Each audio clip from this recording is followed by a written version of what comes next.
मेरे प्रिय मित्रों, आज हम एक ऐसी यात्रा पर निकल रहे हैं जहां कोई रास्ता नहीं है, जहां पहुंचने के लिए कहीं जाना नहीं पड़ता।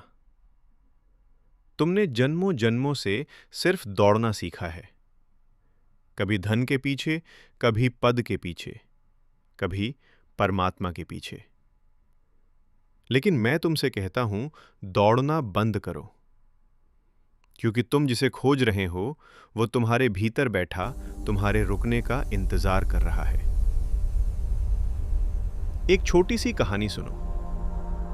एक सम्राट था। वो बहुत दुखी रहता था। उसने अपने वजीरों से कहा, मुझे कोई ऐसा सूत्र दो जो मुझे शांत कर दे। बहुत से विद्वान आए, बड़ी बड़ी किताबें लाए, लेकिन सम्राट को शांति नहीं मिली। अंत में एक फकीर आया।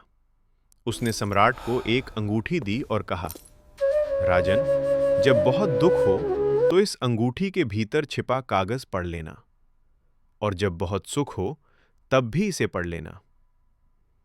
सम्राट ने जब उस कागज को खोला तो उस पर लिखा था, ये भी बीत जाएगा। यही है स्वयं की खोज का पहला द्वार। तुम्हारे विचार, तुम्हारी भावनाएं, तुम्हारा दुख, तुम्हारा सुख, सब बीत जाएगा। लेकिन जो इन सबको बीतते हुए देख रहा है, वो कभी नहीं बीतता। वो तुम हो। तुम वो गवाह हो जिसके सामने समय की नदी बहती रहती है और तुम अछूते खड़े रहते हो।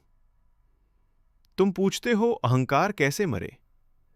अहंकार को मारने की जरूरत नहीं है, उसे सिर्फ समझने की जरूरत है। एक और कथा सुनो। एक शिष्य अपने गुरु के पास गया और बोला, मेरा मन बहुत अशांत है, मैं अपना अहंकार छोड़ना चाहता हूं।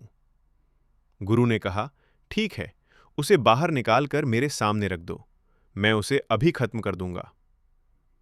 शिष्य चौंक गया। उसने कहा, गुरुदेव, मैं उसे बाहर कैसे लाऊं? वो तो मेरे भीतर है।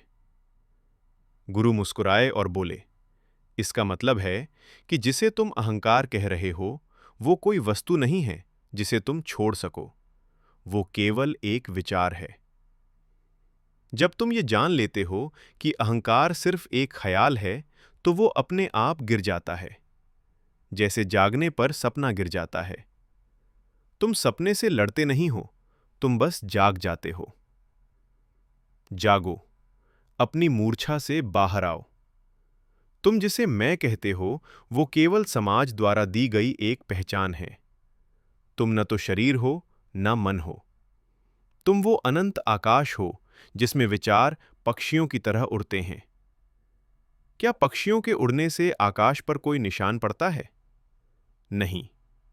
तुम्हारा असली स्वभाव भी ऐसा ही कुंवारा है, एकदम शुद्ध। एक आखिरी कहानी। एक बूढ़ा आदमी समुद्र के किनारे रेत पर अपने घर की चाबी ढूंढ रहा था। बहुत भीड़ जमा हो गई। सब उसकी मदद करने लगे। अंधेरा होने लगा, पर चाबी नहीं मिली। एक राहगीर ने पूछा, बाबा, चाबी कहाँ गिरी थी? बूढ़े ने कहा, चाबी तो घर के भीतर अंधेरे में गिरी थी, लेकिन यहां बाहर रोशनी है, इसलिए मैं यहां ढूंढ रहा हूं। लोग हंसने लगे। बोले, तुम पागल हो, जब चाबी भीतर गिरी है तो बाहर कैसे मिलेगी? यही तुम कर रहे हो। तुम्हारी शांति, तुम्हारा आनंद, तुम्हारा स्वयं तुम्हारे भीतर खोया है, और तुम उसे मंदिर में, मस्जिद में, रिश्तों में, पैसों में ढूंढ रहे हो। वहां रोशनी जरूर है, वहां चमक धमक जरूर है, लेकिन वहां तुम्हारी चाबी नहीं है। भीतर लौटो, आंखें बंद करो और अपने सन्नाटे में डूब जाओ। वहां कोई शब्द नहीं है, कोई शोर नहीं है, वहां केवल तुम हो। अब शांत हो जाओ, पूरी तरह शांत।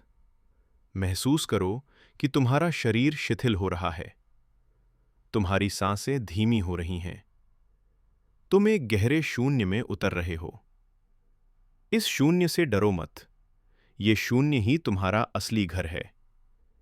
कोई खोज नहीं, कोई खोजी नहीं, केवल अस्तित्व का महासंगीत। मेरे प्रणाम स्वीकार करें। अपने भीतर के उस बुद्धत्व को नमन करें।